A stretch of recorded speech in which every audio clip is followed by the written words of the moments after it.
ಒಲವು ಮೂಡದಿರಲು ಮನವು ಅರಳದು. 148 ವಸಿಷ್ಠ ಮತ್ತು ಅದಿತಿ ಇಬ್ಬರು ಮುತ್ತುಗಳ ವಿನಿಮಯ ಮಾಡಿಕೊಳ್ಳುತ್ತಲೇ ತಮ್ಮ ಪ್ರೀತಿಯ ಪರಿಯನ್ನು ಒಬ್ಬರಿಗೊಬ್ಬರು ಅರ್ಥಮಾಡಿಸುತ್ತಿದ್ದರು.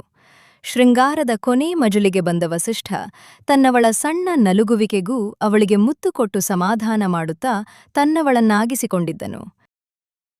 ಅದಿತಿಯೂ ಅಷ್ಟೂ ವರ್ಷಗಳಿಂದ ಕೂಡಿಟ್ಟುಕೊಂಡು ಬಂದಿದ್ದ ತನ್ನ ತನವನ್ನು ತನ್ನವನಿಗೆ ಅನವನಿಗೆ ಅರ್ಪಿಸಿ ಸಿಹಿಯಾಗಿ ನಲುಗಿದ್ದಳು. ಇಬ್ಬರು ಸುಸ್ತಾಗಿ ಒಬ್ಬರಿಗೊಬ್ಬರು ತಬ್ಬಿಕೊಂಡು ಮಲಗಿದ್ದರು. ಅವರಿಬ್ಬರು ಮಲಗಿದಾಗ ಅದಾಗಲೇ ಬೆಳಗಿನ ಜಾವ 4 ಗಂಟೆಯಾಗಿತ್ತು. ಮುಂದೆ ದಣಿದು ಮಲಗಿದ ಮುದ್ದು ಜೋಡಿಗಳಿಗೆ ಸೂರ್ಯ ತನ್ನ ಕೆಲಸಕ್ಕೆ ಹಾಜರಾಗಿದ್ದು ತಿಳಿಯಲೇ ಇಲ್ಲ. ಬೆಳಕು ಮುಖದ ಮೇಲೆ ಬೀಳುವಾಗ ಮತ್ತೆ ಮುಸುಕೊದ್ದನು ವಸಿಷ್ಠ. ಅದಿತಿ ತನ್ನವನ ಎದೆಗೆ ಮುಖ ಹುದುಗಿಸಿ ಮಲಗಿದಳು. ಅದಿತಿಯ ನಿದ್ದೆ ಸಂಪೂರ್ಣವಾಗಿತ್ತು. ನಿಧಾನಕ್ಕೆ ಕಣ್ಣನ್ನು ತೆರೆದಾಗ ಅವಳ ಪಕ್ಕ ಮುದ್ದಾಗಿ ನೆಮ್ಮದಿಯ ನಿದಿರೆಯಲ್ಲಿ ಇದ್ದನು ವಸಿಷ್ಠ.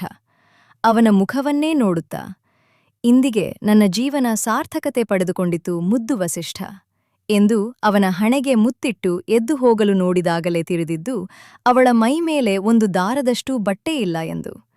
ಹಿಂದಿನ ದಿನ ನಡೆದ ಸಿಹಿ ದಾಳಿಯನ್ನು ನೆನಪು ಮಾಡಿಕೊಂಡವಳ ಮುಖ ಲಜ್ಜೆಯಿಂದ ಕೂಡಿತು.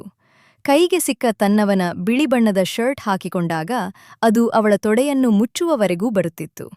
ಹಾಗೆ ಬಾತ್ರೂಂಗೆ ಇನ್ನೇನು ಹೋಗಬೇಕು ಎನ್ನುವಷ್ಟರಲ್ಲಿ ಅವಳ ಕೈ ಹಿಡಿದನು ಅವಳ ತಾಳಿಯ ಒಡೆಯ.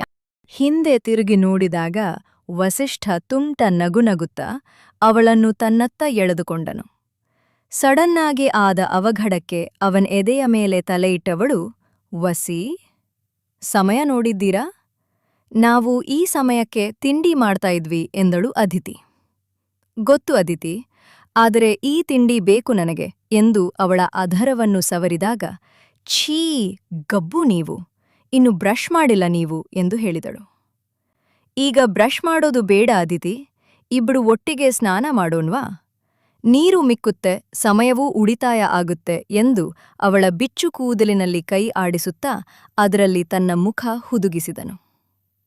ವಸಿಷ್ಠನ ಮಾದಕತೆಗೆ ಮನಸೋತ ಅದಿತಿ ಅವನ ಕೊರಳನ್ನು ಬಳಸುತ್ತಾ, ಅದೆಲ್ಲ ಏನು ಬೇಡ ಮಿಸ್ಟರ್ ವಸಿಷ್ಠ್, ನಾನು ಮೊದಲು ಸ್ನಾನ ಮಾಡಿ ಬರ್ತೀನಿ, ನಂತರ ನೀವು ಹೋಗಿ ಎಂದು ಆರ್ಡರ್ ಕೊಟ್ಟಳು ಅದಿತಿ. ನಿನ್ನದೆಲ್ಲವನ್ನು ನಾನು ನೆನ್ನೆಯೇ ನೋಡಾಯ್ತು ಅದಿತಿ. ಹುಟ್ಟುಡುಗೆಯಲ್ಲಿ ನಿನ್ನನ್ನು ನೋಡಿ ಅದರ ಯಜಮಾನ ನಾನಾಗಿದ್ದೂ ಆಯ್ತು. ಇನ್ನು ಈ ನಾಚಿಕೆ ಬೇಕಾ ಎಂದಾಗ, ವಸಿ, ಪ್ಲೀಸ್ ಕಾಡಿಸಿದ್ದು ಸಾಕು, ನಾನು ಬೇಗ ಸ್ನಾನ ಮಾಡಿ ಕೆಳಗಡೆಗೆ ಹೋಗ್ತೀನಿ ಎಂದಳು ಗೋಗರೆಯುತ್ತ. ಆಯ್ತು, ಬಟ್ ಒನ್ ಕಂಡೀಷನ್ ಎಂದನು ವಸಿಷ್ಠ. ಏನದು ಎಂದು ಕೇಳಿದಳು ಅದಿತಿ ಕುತೂಹಲದಲ್ಲಿ. ಈಗ ನೀನು ನನಗೆ ಒಂದು ಮುತ್ತನ್ನು ಕೊಡಬೇಕು, ಅದು ಕೂಡ ಲಿಪ್ ಟು ಲಿಪ್ ಎಂದಾಗ ಮುಖ ಕಿವುಚಿದ ಅದಿತಿ, ಛ್, ನಾನು ಬ್ರಷ್ ಮಾಡಿಲ್ಲ, ನೀವೂ ಬ್ರಷ್ ಮಾಡಿಲ್ಲ. ಈಗ ಮುತ್ತು ಕೊಟ್ರೆ ಪ್ರೀತಿಯಲ್ಲ, ಬ್ಯಾಕ್ಟೀರಿಯಾ ಹಂಚಿಕೊಂಡ ಹಾಗೆ ಆಗತ್ತೆ.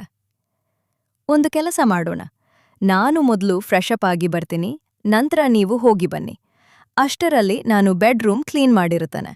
ಆಗ ನಿಮಗೆ ನಿಮ್ಮ ಮುತ್ತನ್ನು ಕೊಟ್ಟು ನಾನು ಕೆಳಗಡೆ ಹೋಗ್ತೀನಿ ಎಂದಾಗ ವಸಿಷ್ಠ ಕೂಡ ಅದಕ್ಕೆ ಒಪ್ಪಿಕೊಂಡು ಅಂಗಾತ ಮಲಗಿದವನು ಅವಳ ನಡುವನ್ನು ಕಚ್ಚಿದ್ದನು. ಔಚ್ ವಸಿ, ದಿಸ್ ಇಸ್ ಟೂ ಮಚ್ ಎಂದು ಸೊಂಟವನ್ನು ಉಜ್ಜಿಕೊಳ್ಳುತ್ತಾ ತನ್ನ ಬಟ್ಟೆಯನ್ನು ತೆಗೆದುಕೊಂಡು ಸ್ನಾನಕ್ಕೆ ಹೋದಳು ಅದಿತಿ.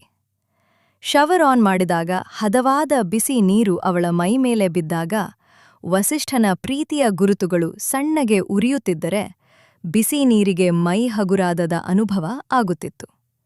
ಸ್ನಾನ ಮುಗಿಸಿ ಬಂದವಳು ಡ್ರೆಸ್ಸಿಂಗ್ ಟೇಬಲ್ ಬಳಿ ನಿಂತು ಹೇರ್ ಡ್ರೈಯರ್ನಿಂದ ಕೂದಲನ್ನು ಒಣಗಿಸಿಕೊಳ್ಳುತ್ತಾ ಇರುವಾಗ ಅವಳ ಹಿಂದೆ ಬಂದ ವಸಿಷ್ಠ ಅದಿತಿಯನ್ನು ಹಿಂದಿನಿಂದ ತಬ್ಬುತ್ತಾ ಅವಳ ಕೊರಳಿನಲ್ಲಿ ಮುಖ ಹುದುಗಿಸಿ ಅವಳ ಕೂದಲಿನ ಘಮವನ್ನು ಅಗ್ರಾಣಿಸಿದರೆ ಅದಿತಿಗೆ ಇದೆಲ್ಲ ಹೊಸ ಅನುಭವವಾಗಿ ಅವನ ಕೈ ಮೇಲೆ ತನ್ನ ಕೈ ಇಟ್ಟು ಪೂರ್ತಿಯಾಗಿ ಹಿಂದೆ ವಾಲಿ ಕಣ್ಣು ಮುಚ್ಚಿ ಅವನ ಎದೆಯ ಆಸರೆಯನ್ನು ಅವಳ ಬೆನ್ನಿನ ಮೂಲಕ ಪಡೆದುಕೊಂಡಿದ್ದಳು. ವಸಿಷ್ಠ ಅಂತೂ ಸಂಯಮವನ್ನು ಕಳೆದುಕೊಳ್ಳುವ ಎಲ್ಲಾ ಲಕ್ಷಣ ಕಾಣುವಾಗ ಗೋಡೆ ಮೇಲಿನ ಗಡಿಯಾರ ಟಣ್ ಎಂದು 10 ಬಾರಿ ಶಬ್ದವಾದಾಗ ಎಚ್ಚೆತ್ತ ಅದಿತಿ. ವಸಿ ಪ್ಲೀಸ್, ಸಮಯ ನೋಡಿ, ಮನೆಯಲ್ಲಿ ಎಲ್ಲರೂ ಶುಗರ್, ಬಿಪಿ ಪೇಷಂಟ್ಸ್ ಇದ್ದಾರೆ, ತಿಂಡಿ ಮಾಡಿದ್ದಾರೋ ಇಲ್ವೋ ಅದೂ ಗೊತ್ತಿಲ್ಲ. ಎಂದಾಗ ಒಲ್ಲದ ಮನಸ್ಸಿನಿಂದಲೇ ಅದಿತಿಯನ್ನು ಹಿಂದೆ ಸರಿಸಿದವನು ನಾನು. ಬೇಗ ಫ್ರೆಶಪ್ ಆಗಿ ಬರ್ತೀನಿ, ಇಲ್ಲೇ ಇರು ಎಂದಾಗ ಅವಳೇ ಹೇಳಿದ ಮಾತುಗಳು ನೆನಪಾಗಿ ಆಯ್ತು. ಬೇಗ ಬನ್ನಿ ಎಂದಳು. ವಸಿಷ್ಠ ಸ್ನಾನಕ್ಕೆ ಹೊರಟಾಗ ಅದಿತಿ ಕೂಡ ಬೇಗ ಚಿರಾಗ್ಗೆ ಹೇಳಿ ಎಲ್ಲರಿಗೂ ತಿಂಡಿ ತರಿಸಿ ನಾನು ವಾಪಸ್ ಬರಬೇಕು ಎಂದುಕೊಳ್ಳುತ್ತಾ ಕೂದಲಿಗೆ ಸಣ್ಣ ಕ್ಲಿಪ್ ಹಾಕಿ ಬಂಧಿಸಿದವಳು ಹಣೆಗೆ ಸಿಂಧೂರ ಇಡುವಾಗ ಅದೇನೋ ಮನಸ್ಸಿಗೆ ತೃಪ್ತಿಯಾಗಿತ್ತು. ಮದುವೆಯಾದಾಗಿನಿಂದ ನೆತ್ತಿಯಲ್ಲಿ ಸಿಂಧೂರವನ್ನು ಇಟ್ಟುಕೊಳ್ಳುತ್ತಿದ್ದಳು. ಆದರೆ ಈಗ ರಾಜಾರೋಷವಾಗಿ ಎಲ್ಲರಿಗೂ ಕಾಣುವಂತೆ ಇಡುವಾಗ ಅವಳಿಗೆ ಅದೇನೋ ಖುಷಿ, ಮನಸ್ಸಿಗೆ ತೃಪ್ತಿ ನೀಡಿತ್ತು. ಆ ಸಿಂಧೂರದಿಂದ ಅವಳಿಗೆ ಮುಖದಲ್ಲಿ ಕಳೆ ಬಂದಿತ್ತು ಎಂದರೆ ತಪ್ಪಾಗಲಾರದು. ಬೇಗ ಬೇಗ ತಯಾರಾದವಳು ವಸಿಷ್ಠ. ಸ್ನಾನ ಮುಗಿಸಿ ಬರುವಷ್ಟರಲ್ಲಿ ವಾಪಸ್ ಬರಬೇಕು ಎಂದುಕೊಂಡವಳು ಕೆಳಗಡೆ ಹೋದರೆ ಅದಾಗಲೇ ಎಲ್ಲರೂ ಒಟ್ಟಿಗೆ ಕೂತು ತಿಂಡಿ ತಿನ್ನುತ್ತಿದ್ದರೆ ಚಿರಾಗ್ ಎಲ್ಲರಿಗೂ ತಿಂಡಿ ಬಡಿಸಿ ತಾನೂ ಕೂತು ತಿನ್ನುತ್ತಿದ್ದನು. ಆದರೆ ವಿಕಾಸ್ ಮತ್ತು ವಾರುಣಿಯೂ ಇನ್ನೂ ಬಂದಿರಲಿಲ್ಲ. ಅದನ್ನು ಕಂಡ ಅದಿತಿ ಈಗ ನಾನು ಹೋದರೆ ಅವರಿಗೆ ತಿಂಡಿ ಮಾಡುವುದಕ್ಕೆ ತೊಂದರೆ ಆಗುತ್ತದೆ ಎಂದುಕೊಂಡು ವಾಪಸ್ ರೂಮಿಗೆ ಬಂದಳು. ಬೆಡ್ಶೀಟ್ ತೆಗೆಯುವಾಗ ಅವಳ ಹೆಣ್ತನದ ಗುರುತು ಕಂಡು ನಸುನಕ್ಕು. ಕೊನೆಗೂ ಕನ್ಯೆಯಿಂದ ಯುವತಿಯಾದೆ, ಇನ್ನು ಅಮ್ಮ ಆದರೆ ಎಂದುಕೊಂಡಾಗ ಅರಿಯದೆ ಅವಳ ಕೈ ಒಡಲನ್ನು ಸವರಿತ್ತು. ಪುನಃ ವಾಸ್ತವಕ್ಕೆ ಬಂದವಳು ಬೆಡ್ಶೀಟ್ ಬದಲಿಸಿ ಒಗೆಯಲು ಹಾಕಿ ಬ್ಯಾಲ್ಕನಿಯ ಡೋರ್ ಸರಿಸಿ ಬೆಳಕು ಗಾಳಿ ಬರುವಂತೆ ಮಾಡಿದವಳು ಎಲ್ಲವನ್ನೂ ಸ್ವಚ್ಛ ಮಾಡಿದಳು. ವಸಿಷ್ಠ ಕೂಡ ಸ್ನಾನ ಮುಗಿಸಿ ಟವಲ್ ಒಂದನ್ನು ಸೊಂಟಕ್ಕೆ ಸುತ್ತಿಕೊಂಡು ಮತ್ತೊಂದು ಟವಲ್ನಿಂದ ತಲೆಯನ್ನು ಒರೆಸಿಕೊಳ್ಳುವಾಗ ತುಂಟ ಆಲೋಚನೆಯೊಂದು ಬಂದು. ಅದಿತಿ ಎಂದು ಕರೆದನು. ಹೇಳಿ ವಸಿ ಎಂದು ಅವಳು ಬಂದಾಗ ತಲೆ ಒರೆಸಿಕೊಡು ಎಂದು ಕೇಳಿದಾಗ ಅದಿತಿಗೆ ಈ ಕೆಲಸ ಹೊಸತಾಗಿತ್ತು.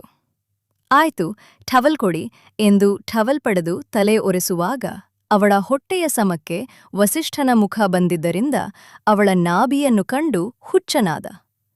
ಉಗುಳು ನುಂಗುತ್ತಾ ನಿಧಾನವಾಗಿ ತನ್ನವಳ ಸೊಂಟವನ್ನು ಬಳಸಿದವನು ಹೊಟ್ಟೆಗೆ ಗಟ್ಟಿಯಾಗಿ ತುಟಿಯೂರಿದಾಗ ಅದಿತಿಗೆ ಕರೆಂಟ್ ಹೊಡೆದ ಅನುಭವವಾಗಿ ಕಣ್ಣು ಮುಚ್ಚಿ ವಸಿಷ್ಠನ ಕೂದಲನ್ನು ಕೈಯಲ್ಲಿ ಬಿಗಿಗೊಳಿಸಿದಳು. ವಸಿಷ್ಠನ ಕುರುಚಲು ಗಡ್ಡ ಅವಳ ಮೃದುವಾದ ಹೊಟ್ಟೆಗೆ ತಾಗಿದ್ದರಿಂದ ಅವಳಿಗೆ ಮೈ ಸೋಲುವ ಅನುಭವ ಆಗುತ್ತಿತ್ತು. ನಿಲ್ಲಲು ಹರಸಾಹಸ ಮಾಡುತ್ತಿದ್ದವಳ ನಡುವನ್ನು ಬಳಸಿ ಬೆಡ್ ಮೇಲೆ ಮಲಗಿಸಿ ತಾನು ಅವಳ ಮೇಲೆ ಬಂದವನು ಅವಳ ಕೊರಳ ಒನಪಿನಲ್ಲಿ ಮುಖ ಹುದುಗಿಸಿ ಮನಸ್ಸೋ ಇಚ್ಛೆ ಮುತ್ತಿಡುತ್ತಿದ್ದರೆ ಅವನ ಮುತ್ತಿಗೆ ಹಂತ ಹಂತದಲ್ಲೂ ಸೋಲುತ್ತಿದ್ದ ಅದಿತಿ ಕಣ್ಣು ಮುಚ್ಚಿ ಅವನ ಪ್ರೀತಿಯನ್ನು ತನ್ನ ಖಾತೆಗೆ ಜಮೆ ಮಾಡಿಕೊಳ್ಳುತ್ತಿದ್ದಳು. ಅವಳ ತನುವನ್ನು ಮನಸ್ಸೋ ಇಚ್ಛೆ ಮುದ್ದಿಸಿದವನು ಅವಳ ಕೆಂಬಣ್ಣದ ಅಧರಗಳನ್ನು ಮೃದುವಾಗಿಯೇ ಆಕ್ರಮಿಸಿಕೊಂಡನು. ಅದಿತಿಯು ತನ್ನ ಗಂಡನಿಗೆ ಸ್ಪಂದಿಸುತ್ತಾ ಹೋದಂತೆ ಜೇನು ಹೀರುವ ಕಾರ್ಯ ಭರದಿಂದ ಸಾಗುತ್ತಿತ್ತು. ಇನ್ನೇನು ಇಬ್ಬರು ಶೃಂಗಾರದ ಮಜುಲಿಗೆ ಹೋಗಬೇಕು ಎನ್ನುವಷ್ಟರಲ್ಲಿ ವಸಿಷ್ಠನ ಫೋನ್ ಬಡಿದುಕೊಂಡಾಗ ವಾಸ್ತವಕ್ಕೆ ಬಂದರು ಇಬ್ಬರು.